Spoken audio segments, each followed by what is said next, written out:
আসসালামু আলাইকুম রহমতুল্লাহ। সুপ্রিয় দর্শক শ্রোতা, এক ভাই প্রশ্ন করেছেন, সেহরি গ্রহণ করার পর বা সেহরি খাওয়ার পর স্ত্রীর সহবাস করা যাবে কিনা। সুন্দর একটি প্রশ্ন। সেহরি খাওয়ার পর যদি সুবহে সাদিক হতে এখনো সময় বাকি আছে, সময় আছে, তাহলে সুবহে সাদিকের পূর্বে সেহরি খাওয়ার পরও স্ত্রীর সহবাস জায়েজ।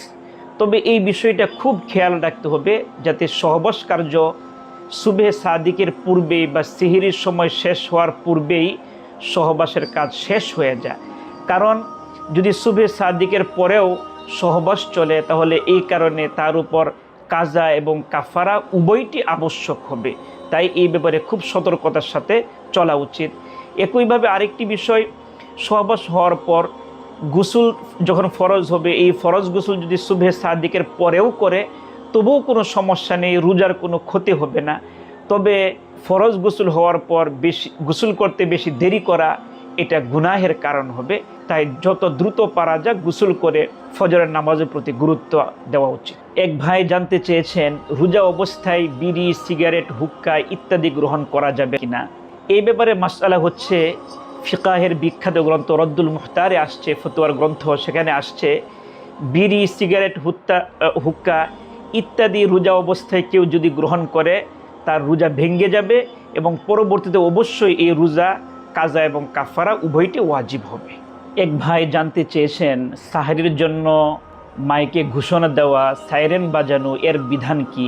এক্ষেত্রে মাসআলা হচ্ছে, মানুষকে জাগানোর জন্য এবং সঠিক সময়, সাহরির সঠিক সময় এটার অবগতির জন্য সাইরেন বাজানো এবং মাইকে ঘোষণা দেওয়া জায়েজ।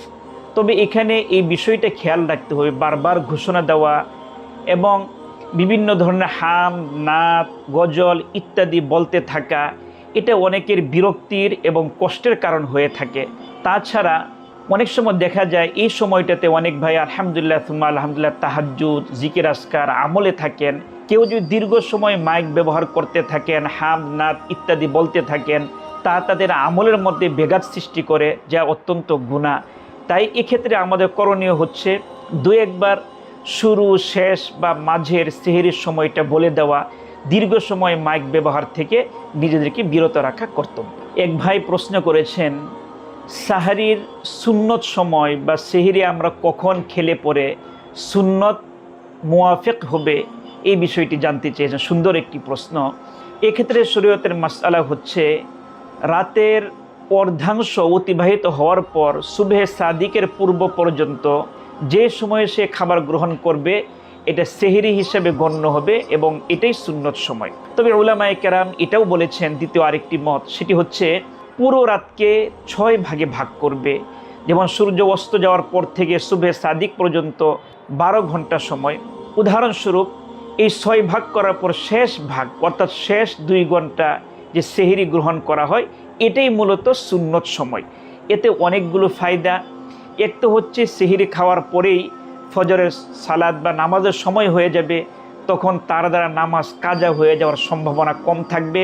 তাছাড়া শেষাংশ আসার আগে খালি পেটে তাহাজ্জুদ পড়া এবং কিয়ামুল লাইল অন্যান্য আমল করার প্রতি তার একটি আগ্রহ থাকবে, যা তার জীবনকে এবং আখিরাতের পাথেয় সংগ্রহ করার জন্য বড় সহায়ক হিসাবে ভূমিকা পালন করবে। এজন্য আমরা রাতের শেষাংশে সেহরি খাবো এবং এটাই হচ্ছে সুন্নত সময়। এক ভাই জানতে চেয়েছেন, রোজা অবস্থায় হোটেল খোলা রাখার বিধান কি। কুরআনুল কারিমে এই ব্যাপারে স্পষ্ট ঘোষণা, ওয়ামাই ইউআযিম শাআইরাল্লাহ ফাইন্নাহা মিন তাকওয়াল কুলুব। এই আয়াত থেকে স্পষ্ট বোঝা যায় ইসলামের শিআর, নিদর্শন, তার প্রতি সম্মান শ্রদ্ধা বজায় রাখা আবশ্যক। রোজা এটিও একটি ইসলামের শিআর, নিদর্শন। তাই এর প্রতি সম্মান রেখে হোটেল খোলা রাখা কোনো অবস্থাতেই জায়েজ নাই। বরং অন্য ধর্মের মানুষ যদি হয়ে থাকে তাদের জন্য কর্তব্য হচ্ছে এর প্রতি সম্মান বজায় রেখে হোটেল ইত্যাদি বন্ধ রাখা। এক ভাই প্রশ্ন করেছেন, কোনো কারণে যদি ইফতারের সময় হওয়ার পর সাথে সাথে ইফতার না করা হয় তাহলে রোজার কোনো ক্ষতি হবে কিনা। সুন্দর একটি প্রশ্ন। এই ব্যাপারে রাসূলুল্লাহ সাল্লাল্লাহু আলাইহি ওয়াসাল্লামের হাদিস হচ্ছে, মুসলিম শরীফে আসছে, লা ইয়াজালুন নাস বিখাইরিন মা আজ্জালু ফিতরা মানুষ ততদিন পর্যন্ত কল্যাণের মধ্যে থাকবে যতদিন পর্যন্ত সময় হওয়ার সাথে সাথে ইফতার করে নেবে। তাই সময় হওয়ার সাথে সাথে ইফতার করা মুস্তাহাব। তবে যদি কোনো কারণ থাকে, হয়তো বা সেখানে কোনো ব্যবস্থা নেই বা অন্য কোনো কারণে দেরি হয়ে থাকে, তাহলে কোনো সমস্যা হবে না। তবে চেষ্টা করা সময় মতো ইফতার করার জন্য।